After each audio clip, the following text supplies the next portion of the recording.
మహారాష్ట్ర ఎన్నికల ఫలితాలు వచ్చిన నేపథ్యంలో మహారాష్ట్రలో భారతీయ జనతా పార్టీ కూటమి అక్కడ భారీ విజయాన్ని నమోదు చేసుకున్నటువంటి నేపథ్యంలోనే జనసేన అధినేత అయినటువంటి పవన్ కళ్యాణ్ గారిని ఇప్పుడు భారతీయ జనతా పార్టీ పెద్దలు ఢిల్లీకి పిలిపించారని, ఢిల్లీలో ఆయనతో మంతనాలు చేయబోతున్నారు. పవన్ కళ్యాణ్ విషయంలో భారతీయ జనతా పార్టీ పెద్దలు ఒక కీలకమైనటువంటి నిర్ణయం తీసుకోబోతున్నారు అంటూ ఒక వార్త ఇప్పుడు సోషల్ మీడియాలో చక్కర్లు కొడుతున్న నేపథ్యంలో అసలు పవన్ కళ్యాణ్ ఢిల్లీ పర్యటనకి వెళ్తున్నారా లేదా, నిజంగా భారతీయ జనతా పార్టీ పెద్దలు పవన్ కళ్యాణ్ విషయంలో కీలక నిర్ణయం తీసుకున్నారా లేదా, అసలు తెర వెనుక ఏం జరుగుతుంది అనేది మనం విశ్లేషణ చేసుకునేటువంటి ప్రయత్నం చేద్దాం. ప్రస్తుతం మనతో పాటున్నారు ప్రముఖ రాజకీయ విశ్లేషకులు, ప్రముఖ సీనియర్ జర్నలిస్ట్ సిఎస్ రావు గారు. సార్తో మాట్లాడదాం. సార్ నమస్తే. సార్ నమస్తే. పవన్ కళ్యాణ్ గారు ఢిల్లీ పర్యటనకి వెళ్ళబోతున్నట్లుగా, అక్కడ భారతీయ జనతా పార్టీ పెద్దలతో భేటీ కాబోతున్నట్లుగా ఒక వార్త సోషల్ మీడియాలో చక్కర్లు కొడుతూ ఉంది. మహారాష్ట్ర ఎన్నికల్లో ఆయన ప్రచారం చేసిన చోట అభ్యర్థులందరూ గెలిచారు కాబట్టే భారతీయ జనతా పార్టీ పెద్దలు పవన్ కళ్యాణ్ని ఢిల్లీ పిలిపించుకున్నారు అనేటువంటి వార్తలు వస్తూ ఉన్నాయి. ఏంటి సార్ అసలు పవన్ కళ్యాణ్ విషయంలో భారతీయ జనతా పార్టీ పెద్దలు ఎటువంటి నిర్ణయం తీసుకోబోతున్నారు? ఇది సోషల్ మీడియాలో సర్క్యులేట్ అవుతున్న న్యూస్. ఇది పవన్ కళ్యాణ్ గారిని ఢిల్లీ పిలుస్తున్నారు, ఢిల్లీలో కీలకమైనటువంటి పదవి ఆయనకి ఇవ్వబోతున్నారు అని. అది ఎలా ఉంటుందంటే సోషల్ మీడియాది ఒక్కోసారి దొన్నపోతు ఈనింది అని అంటే దూడని కట్టేసేయండి అని అన్నట్టుగా ఉంటుంది. అంటే దొన్నపోతు ఈనేది అసలు దొన్నపోతు ఈనిందంటే దూడని కట్టేయండి అన్నట్టు ఉంటుంది అనమాట. సోషల్ మీడియాలో కొన్ని సందర్భాల్లో అలా ఉంటుంది. అంటే ఈ సోషల్ మీడియాలో వ్యూస్ కోసం రకరకాలుగా ప్రయత్నం చేస్తున్న దాంట్లో భాగంగా ఇప్పుడు సోషల్ మీడియా ట్రెండింగ్లో అలాగే బాగా వైరల్ అవుతున్నటువంటి న్యూస్ ఏంటంటే పవన్ కళ్యాణ్ గారిని ఢిల్లీ పిలిచారు, ఢిల్లీ పిలిచి అక్కడ ఏదో పెద్ద పదవి ఇవ్వబోతున్నారు అని చెప్పి న్యూస్. సరే, ఆ న్యూస్నే కరెక్ట్ అనుకుందాం కొద్దిసేపు, వాళ్ళు ఇస్తున్నటువంటి న్యూస్నే కొద్దిసేపు కరెక్ట్ అనుకుందాం. ఇప్పుడు డిప్యూటీ సీఎంగా ఉన్నారు ఎక్కడ, ఆంధ్రప్రదేశ్లో. ఇంతకన్నా పెద్ద పదవి ఇస్తారు? ఎగ్జాక్ట్లీ ముఖ్యమంత్రి కదా. ముఖ్యమంత్రి చంద్రబాబు నాయుడు గారు ఉన్నారు కదా. చంద్రబాబు నాయుడు గారే ముఖ్యమంత్రి మరో 10 ఏళ్ల పాటు అని చెప్పింది ఎవరు? పవన్ కళ్యాణ్ గారే చెప్పారు కదా. కాబట్టి దానికి అవకాశం లేదుగా. మరి డిప్యూటీ సీఎంఏ పెద్ద పదవి, ఆయన ఉండే పదవే పెద్ద పదవి పవన్ కళ్యాణ్ గారిది. మరి ఇంకో పదవి ఇస్తారు బీజేపీ వాళ్ళు. అంటే ఇక్కడ డిప్యూటీ సీఎంగా పదవి ఓడగొట్టి ఢిల్లీ తీసుకెళ్ళాలి అంతేగా. ఒకవేళ అనుకుంటే అది కూడా పెద్ద పదవి కాదు, ఢిల్లీ తీసుకెళ్ళాలనుకుంటే ఆయన్ని ఎంపీ కావాలి, ఫస్ట్ సెంట్రల్ మినిస్టర్ కావాలంటే ఎంపీ కావాలి ఎక్కడో దగ్గర, లేదా రాజ్యసభ అన్నా కావాలి. ఆ ప్రయత్నం ఇప్పుడు ఎందుకు చేస్తారు? డిప్యూటీ సీఎంగా ఆయన ఉంటే ఇక్కడ ఆయన ప్రూవ్ చేసుకోవాలి రాష్ట్రంలో అని చెప్పి, ఆయన రాష్ట్ర ప్రయోజనాలు నాకు ముఖ్యం అని చెప్పి చెబుతున్నారు ఆయన, అంతే కదా. మరి అలాంటప్పుడు రాష్ట్ర ప్రయోజనాలు ముఖ్యమైనప్పుడు ఢిల్లీ ఎందుకు వెళ్తారు? అంటే ఎన్డీఏని బలోపేతం చేసే ఒక బలమైనటువంటి బాధ్యతల్ని పవన్ కళ్యాణ్కి ఇవ్వబోతున్నారు అనేటువంటి వార్తలు వస్తున్నాయి. ఎన్డీఏని ఎవరైనా బలపరుస్తారు? బీజేపీ బలపరిచిద్దా? సింపుల్ గా అనుకుందాం, రాజకీయాల్లో మినిమం ఆలోచన ఉన్నటువంటి ఎవరైనా అనుకుందాం, బీజేపీ ఎన్డీఏని బలపరుస్తుందా? ఎన్డీఏ అంటే ఏంటి? దాదాపు 20 పార్టీలు 26 పార్టీలు ఉన్నటువంటి కూటమిని బలపరచాలని, కూటమిలో ఉన్న పార్టీలను బలపరచాలని బీజేపీ అనుకుంటుందా? వీలున్నంత వరకు వాటిని తొక్కేయాలని. అసలు బీజేపీ ప్రాథమిక సిద్ధాంతం ఏంటి? ప్రాథమిక సిద్ధాంతం ప్రాంతీయ పార్టీలు ఉండకూడదు దేశంలో. ఇది వాళ్ళ ప్రాథమిక సిద్ధాంతం బీజేపీది. ప్రాంతీయ పార్టీల వల్ల అభివృద్ధి ఆగిపోతుంది, జాతీయవాదం అనేది బలహీనపడుద్ది. ఇది వాళ్ళ సిద్ధాంతం, బీజేపీ వాళ్ళది మూల సిద్ధాంతం. అది అడగండి ఏ బీజేపీ వాళ్ళు అని చెప్తారు. బీజేపీ వాళ్ళు అనేక సందర్భాలు ప్రచారం చేశారు, మాది ప్రాంతీయ పార్టీలకి వ్యతిరేకం, ప్రాంతీయ పార్టీల వల్ల దేశం అభివృద్ధి ఆగిపోతుంది, జాతీయవాదం అనేది బలహీనపడుద్ది, కాబట్టి మేము ప్రాంతీయ పార్టీలకి వ్యతిరేకం, చిన్న రాష్ట్రాలకి అనుకూలం. ఇది వాళ్ళ సిద్ధాంతం. రాష్ట్ర విభజన సందర్భంగా అనేక సందర్భాలు అనేక వేదికల మీద చెప్పినటువంటి మాట బీజేపీ వాళ్ళు. అందరు లీడర్లు చెప్పింది ఇదేమి సీక్రెట్ కాదు, నేనే కొత్తగా చెప్పట్లా, వాళ్ళు చెప్పిందే నేను చెబుతున్నా. మరి అలాంటప్పుడు ఎన్డీఏ కూటమిని బలపరుస్తారా?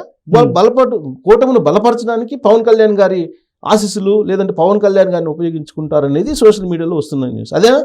అదే కదా. పవన్ కళ్యాణ్ గారు ఒకానొక సందర్భంలో ఏం చెప్పారు? కొంచెం ఒక 5-6 సంవత్సరాల ముందుకెళ్తే 2019 ఎన్నికలు అయిన తర్వాత ఈయన పోయి ఢిల్లీ వెళ్తే, ఢిల్లీలో తిరిగి వచ్చిన తర్వాత ఆయన కార్యకర్తలతోటి మీటింగ్ పెట్టుకొని ఆ మీటింగ్లో ఏం చెప్పారు? ఒక బలమైనటువంటి పార్టీ జనసేన పార్టీని విలీనం చేయమంటుంది, అంతే కదా చెప్పింది. అది న్యూస్ వచ్చింది అప్పుడు, అదే కదా, విలీనం చేయమంటుంది, కానీ నా కంఠంలో ప్రాణం ఉండగా నేను జనసేన పార్టీని విలీనం చెయ్యను అని అన్నారు. ఇదే కదా జరిగింది. మరి బీజేపీ వీలున్నంత వరకు ప్రాంతీయ పార్టీలని కలుపుకోవడానికి ప్రయత్నం చేసిద్ది, తన పార్టీలో విలీనం చేసుకోవడానికి ప్రయత్నం చేసిద్ది, అంతే కదా. మరి నిజంగా పవన్ కళ్యాణ్ గారి అవసరం ఉంటే బీజేపీలో చేర్చుకుంటది పవన్ కళ్యాణ్ని, అంతే తప్ప పవన్ కళ్యాణ్ జనసేన పార్టీని పెద్దది ఎందుకు చేస్తుంది? ఆ పార్టీ అవకాశం కోసం అవసరం కోసం ఉపయోగించుకుంటుంది. మహారాష్ట్రలో ఏం జరిగింది? శివసేన పార్టీని ఉపయోగించుకుంది గత ఎన్నికల్లో. ఇప్పుడు ఏం జరిగింది? శివసేన పార్టీని చిన్న భిన్నం చేసింది. శివసేన పార్టీ మనుగడే ఇప్పుడు అసలు ప్రశ్న. శివసేన అంటే రెండు ఉన్నాయి కదా సార్ ఇప్పుడు. అదే చెప్పేది, ఒక పార్టీని రెండు చేసింది. ఎందుకు చేసింది? దాన్ని జీరో చేయడానికే కదా. ఇప్పుడు ఉద్దవ్ థాకరే పరిస్థితి అక్కడ కనుమరుగేగా. ఘోరాతి ఘోరం అసలు ఎప్పటి నుంచి ఉంది శివసేన పార్టీ? దానికి ఒక చరిత్ర ఉంది, దాదాపు కొన్ని దశాబ్దాల చరిత్ర ఉంది. అప్పటి నుంచి ఉన్నటువంటి శివసేన పార్టీని ఇప్పుడు నామరూపాలు లేకుండా చేశారు. రెండు ముక్కలు చేశారు. శివసేన షిండే ఉన్నాడు. షిండేకి ఇప్పుడు ముఖ్యమంత్రి పదవి ఇచ్చే ఉందా, అవకాశం లేదా అనే దాని మీద చర్చ జరుగుతుంది. ఇవ్వరు. ఫడ్నవీస్ సీఎం చేస్తారు, బీజేపీ అధికారంలోకి వస్తుంది. వాళ్ళ టార్గెట్ అదే కదా. రేపు ఇక్కడ కూడా అదే జరుగుతుంది, తెలంగాణలో అదే జరిగింది, ఆంధ్రప్రదేశ్ లో కూడా అదే జరిగింది. అంటే తెలంగాణలో అధికారంలోకి రావడం కోసం ఏమన్నా పవన్ కళ్యాణ్ ని రాజకీయంగా వాడుకుంటున్నారు. పవన్ కళ్యాణ్ ఢిల్లీ పర్యటనకి వెళ్ళడానికి కారణం ఏంటి? అసలు ఢిల్లీ పెద్దలు ఎందుకు పవన్ కళ్యాణ్ ని ఢిల్లీకి పిలిపించుకున్నారు? అవసరం కోసం పవన్ కళ్యాణ్ గారిని వాడుకుంటుంది, చంద్రబాబు నాయుడు గారిని వాడుకుంటుంది బీజేపీ. అవకాశం వచ్చినప్పుడు అందరం దొక్కేసింది. ఓకే, అందరిని దొక్కేసింది, దాంట్లో డౌటే లేదు. దానికి ఉదాహరణ పక్క రాష్ట్రంలో కనిపిస్తుంది కదా. మహారాష్ట్రలో శరద్ పవార్ అజిత్ పవార్ని ఎలా విడగొట్టింది? ఎన్సీపీని బద్దలుగా చీల్చేసింది కదా, శివసేనని బద్దలుగా చీల్చేసింది కదా.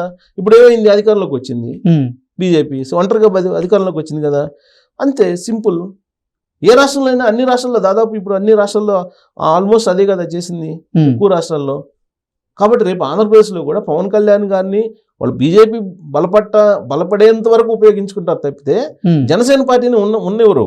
ఓకే, సమస్య లేదు. ఆ విషయం చంద్రబాబు నాయుడు గారికి కూడా తెలుసు, అందుకే జాగ్రత్తగా ఉంటారు. చంద్రబాబు నాయుడు గారు ఎంతవరకు ఉండాలో అంతవరకు ఉంటారు. తెలుగుదేశం పార్టీ భవిష్యత్తులో ఉండాలి అని అంటే కొంత ఒక డిస్టెన్స్ మెయింటైన్ చేయాలి, కాబట్టి ఆ డిస్టెన్స్ మెయింటైన్ చేస్తున్నారు ఆయన. మరి పవన్ కళ్యాణ్ గారు గ్రహించలేకపోయారు? అది పవన్ కళ్యాణ్ గారు గ్రహించే ఉంటారు. రాష్ట్ర ప్రయోజనాలు అనేది ఒకటి ఉంది కదా. రాష్ట్ర ప్రయోజనాల కోసం చంద్రబాబు గారు అలాగే పవన్ కళ్యాణ్ గారు ఇద్దరు వాళ్ళ గేమ్ వాళ్ళు ఆడుతున్నారు. ఎవరి రాజకీయాలు వాళ్ళకు ఉంటాయి కదా, ఎవరి వ్యూహాలు వాళ్ళకుంటే. ఇప్పుడు చంద్రబాబు గారు జైల్లో ఉన్నప్పుడు పవన్ కళ్యాణ్ గారు అక్కడికి వెళ్ళి ఏం చెప్పారు? తెలుగుదేశం పార్టీ తోటి నేను కలిసి వెళ్ళాలని నిర్ణయించుకున్నా, కలిసి వస్తే బీజేపీ బాగుంటది, శుభం, కలిసి రాకపోయినా మేము ఎదురు ఉంటాం, మాకు రాష్ట్ర ప్రయోజనాలు ముఖ్యం, ఇదే కదా చెప్పింది. సో కాబట్టి రాష్ట్ర ప్రయోజనాల కోసం వీళ్ళు కూడా ప్రస్తుతం అవసరం ఉంది కాబట్టి వాళ్ళు గేమ్ వాళ్ళు ఆడుతున్నారు. ఇప్పుడు ఎవరి గేమ్ ఏంటి అనేది భవిష్యత్తు ఏమైతుంది, రాజకీయాల్లో ఎప్పుడు ఏదైనా జరగచ్చు, అది తర్వాత. కానీ ఇప్పుడు సోషల్ మీడియా ట్రెండ్ అవుతున్నట్టు న్యూస్ ఏంది? పవన్ కళ్యాణ్ గారు ఢిల్లీ వెళ్తున్నారు, ఢిల్లీలో కీలకమైన పదవి బీజేపీ వాళ్ళు ఇస్తారు అనేది. ఏ పదవి ఇస్తారు, ఎందుకు ఇస్తారు అనేది పెద్ద క్వశ్చన్ కదా. ఎగ్జాక్ట్లీ. పవన్ కళ్యాణ్ గారిని వీళ్ళందరూ ఇవ్వాలనుకున్న అవకాశం లేదు. అంటే మహారాష్ట్ర వెళ్ళారు, ఈయన మహారాష్ట్ర వెళ్ళి సోలాపూర్ లో ప్రచారం చేశారు. ఆయన అక్కడంతా గెలిచింది అనేది వీళ్ళ ప్రచారం. సో మరి మహారాష్ట్ర మొత్తం మరొక వర్గం ఏమో అసలు అక్కడ సనాతన ధర్మం మీద ఆల్రెడీ చాలా అవగాహన ఉంది, హిందుత్వ పార్టీ లాగా భారతీయ జనతా పార్టీని వాళ్ళు విశ్వసిస్తారు కాబట్టి భారతీయ జనతా పార్టీకి అక్కడ ఓట్లేశారు అన్నట్లుగా కొంత. పవన్ కళ్యాణ్ గారు పోయి అక్కడ సనాతన ధర్మం, హిందూ ధర్మాన్ని ప్రచారం చేస్తే హనుమంతుని ముందు కుప్పిగంతులు వేసినట్టు అనుకుంటారు. ఎందుకంటే అక్కడ ఆల్రెడీ శివసేన అదే పందాలో ఉంది, బీజేపీ అదే పందాలో ఉంది. కొత్తగా ఈయన పోయి చెప్పేది ఏంటి? వాస్తవంగా మాట్లాడుకోవాలంటే అట్టేం కాదు. అక్కడ ఏంటంటే కూటమిలో ఉన్నారు, కూటమి ధర్మం. ఇప్పుడు పోయినసారి వారణాసి వెళ్ళా చంద్రబాబు గారి పవన్ కళ్యాణ్ గారు కూటమి ధర్మం ప్రకారం అక్కడికి వెళ్ళారు. తెలుగు వాళ్ళు ఎక్కడ ఉన్నారో అక్కడ పంపిస్తారు, లేదు కూటమిలో ఉండేటువంటి ఇంకొక హిందీ వాళ్ళు ఉంటే అక్కడ పంపిస్తారు, లేదా కూటమిలో ఉండేటువంటి కర్ణాటక వాళ్ళు ఉంటే కర్ణాటక వాళ్ళని పంపిస్తారు ప్రచారానికి. అది ఓన్లీ అది ప్రచారం కోసం అంతే, అదొక వ్యూహం, రాజకీయ వ్యూహం. దాన్ని ఏదో బేస్ చేసుకొని పవన్ కళ్యాణ్ గారి వల్లే మహారాష్ట్రలో బీజేపీ వచ్చింది అని అంటే ఇంకా సరే అభిమానులు ఏదైనా అనుకోవచ్చు, తప్పులేదు. కానీ బట్ దానికి కంటిన్యూషన్ ఈయనకైతే కీలకం పదవి ఇస్తారని అని అంటున్నారు కదా, అదేదో వీళ్ళే చెబితే బాగుంటుంది. ఆ పదవి ఏమిస్తారనేది అంటే ఉన్న పదవి నోడుకొట్టి వేరేదేమన్నా ఇస్తారా, లేకపోతే ఇంత ఉన్నదానికన్నా ఇంకా గొప్ప పదవి ఉందని. పవన్ కళ్యాణ్ గారు ఇప్పుడు రాష్ట్ర ప్రయోజనాల నిమిత్తంగా ఆయన పరాయం చేసుకుంటున్నారు. అనేక మంది అనేక రకాలుగా ఆయన్ని ప్రొవోక్ చేస్తున్నారు. అది నాకు ఆయన దగ్గర ఉండేవాళ్ళే కొంతమంది చెప్పిన మాట. Hmm. బట్ ఆయన ప్రొవోక్ చేస్తున్నటువంటి వాళ్ళ మాటలు వినే పరిస్థితిలో ఆయన లేరు. ఉమ్, రాష్ట్ర ప్రయోజనాలు నాకు ముఖ్యం అని అంటున్నారు. ఆయనలో క్లారిటీ ఉంది. ఉమ్, క్లారిటీ లేదంటే వీళ్ళకే, ఎగ్జాక్ట్లీ. ఈ ప్రోవోక్ చేసే వాళ్ళకే లేదు క్లారిటీ. ఇప్పుడు సోలాపూర్ ఆ ప్రాంతానికి వెళ్ళారు మహారాష్ట్ర, ఉమ్, గెలిచింది బాగానే ఉంది. మరి మిగతా మహారాష్ట్రలో 235 సీట్లు వచ్చినాయండి. ఉమ్, మరి ఆ 235 పవన్ కళ్యాణ్ గారు వల్ల వచ్చినాయా? ఉమ్, సరే, అలా అనుకోవటం అనేది వాళ్ళ అభిమానం కొద్ది అనుకుంటారు తప్పితే ఇప్పుడు ఆయనకుండే ఇంకా గొప్ప పదవులు ఏమి రావు. ఒకవేళ బీజేపీని నమ్మితే కనుక ఏమవుతుంది, నేను ఇంతకుముందాక విశ్లేషణ చేశాను కదా, అదే అవుతుంది. ఓకే.